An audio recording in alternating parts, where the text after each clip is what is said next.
Number आया है अभी, तुम जा सकती हो।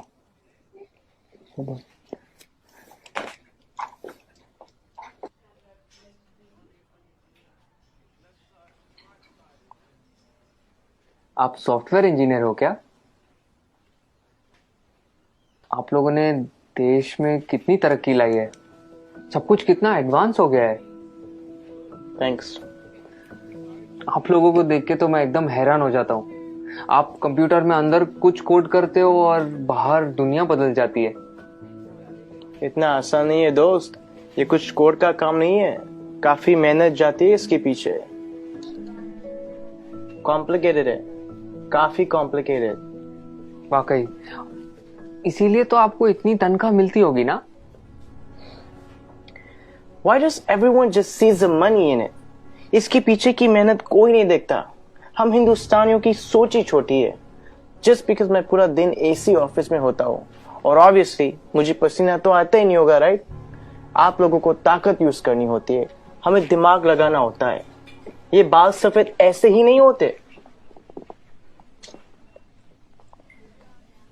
Let me give you an example. वो ईसीजी मशीन देखो, सब कुछ कंप्यूटराइज्ड है। आपके बॉडी में क्या क्या चल रहा है सब कंप्यूटर से निकाल सकते हैं। प्लेन की, ट्रेन की, लाखों रिजर्वेशन ऑनलाइन होती है। बैंक के ट्रांजैक्शन सब एक सिंगल डेटाबेस में। Data integrity, locking, data security. कुछ आइडिया ये सब डिजाइन करना कितना कॉम्प्लिकेटेड है? और आप कह रहे कि कोडिंग करना आसान है। आप ये सब कोड करना जानते हो? पहले करता था, अब मैं प्रोजेक्ट मैनेजर हूँ, मेरी टीम सब करती है। ओह, तो अब काम आसान हो गया होगा। इस फील्ड में कुछ आसान नहीं है। जितना ऊपर जाओ उतनी ही रिस्पॉन्सिबिलिटी बढ़ती है, काम बढ़ता है, स्ट्रेस बढ़ता है। कोडिंग और डिजाइनिंग ये फिर भी आसान है, लेकिन अब मुझे पूरी टीम संभालनी पड़ती है। 10 लोगों को हर रोज जवाब देना होता है, क्वालिटी मेंटेन करनी होती है। 2 घंटे ईमेल ना चेक करूं तो लोग पैनिक करने लगते हैं। एक साइड से रिजल्ट का प्रेशर होता है और दूसरी साइड को कस्टमर को रिप्लाई करना होता है। रिक्वायरमेंट्स बदलती रहती है और यूजर्स को कुछ और चाहिए होता है, और आपका बॉस कभी सेटिस्फाइड नहीं रहता है। दोस्त, शायद तुम्हें पता नहीं है टेंशन और प्रेशर साथ में हैंडल करना कैसे होता है। मुझे पता है सर, टेंशन और प्रेशर दोनों साथ में हैंडल किया है। 6 साल पहले की बात है। हम लगभग 30 लोग रात के 3 बजे पॉइंट 4875 को कैप्चर करने के लिए बढ़ रहे थे। दुश्मन ऊपर से फायरिंग कर रहा था। अगली गोली किसके नाम पे लिखी थी पता नहीं था। उजाले से पहले हमें वहां पहुंचना था। वक्त काफी कम था हमारे पास। होश तो तब आया जब अगले दिन हम चोटी पर तिरंगा लहरा रहे थे, और तब हम बचे 30 नहीं, 4 लोग थे। आप subedar Sushant from 13 Jammu and Kashmir rifles on duty at peak 4875 in Kargil.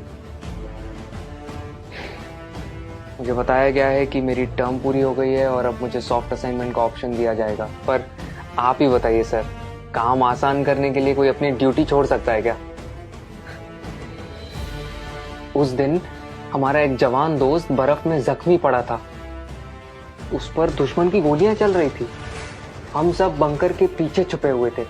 उसे बचाना मेरा कर्तव्य था और मैं उसे बचाने जाने वाला था, मगर मेरे कप्तान ने मना किया और कहा कि तुम नहीं जाओगे।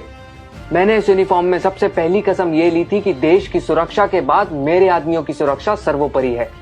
ये कह के वो खुद चले गए। उस जख्मी जवान को बचाते बचाते हमारे कप्तान शहीद हो गए।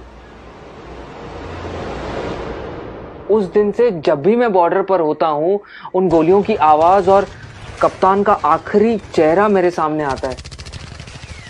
वो गोलियां शायद मेरे लिए थी।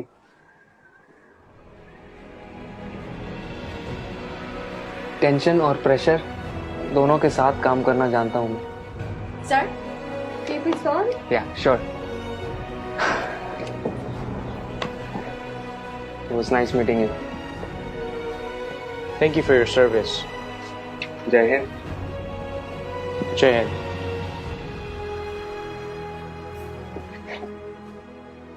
कभी खुद की जिंदगी से शिकवा होने लगे अगर, तो एक फौजी की जिंदगी के बारे में सोचना।